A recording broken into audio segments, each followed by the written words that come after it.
Og hvis du ikke kommer til at bruge dit ben hele tiden med det, for så kommer du til at spænde op i sædet. Ja, det kan jeg godt mærke. Ja.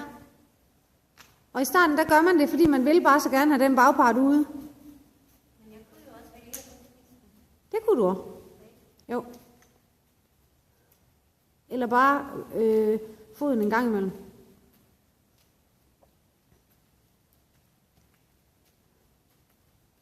Den er så klog, din hest. Ja.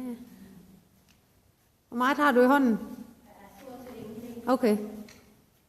Og så lukker du på udvendigt nu, når du kan mærke, at han suser den vej. Så kan du også mærke, at han bliver kort i skridten. Hvad skal jeg gøre, siger du? Der, når han går den der vej. Ja.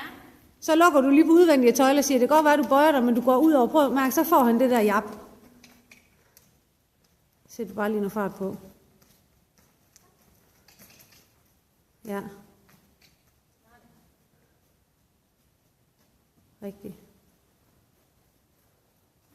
Det er første gang i dag, jeg har set, at han gør det. Ja. Og det er fint nok.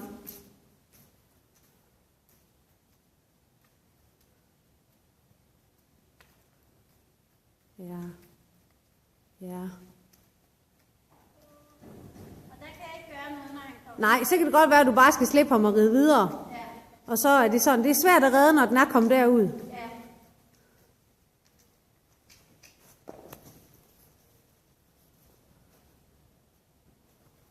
Prøv at skifte volde og se, hvordan han er på den anden. Han var lidt bedre.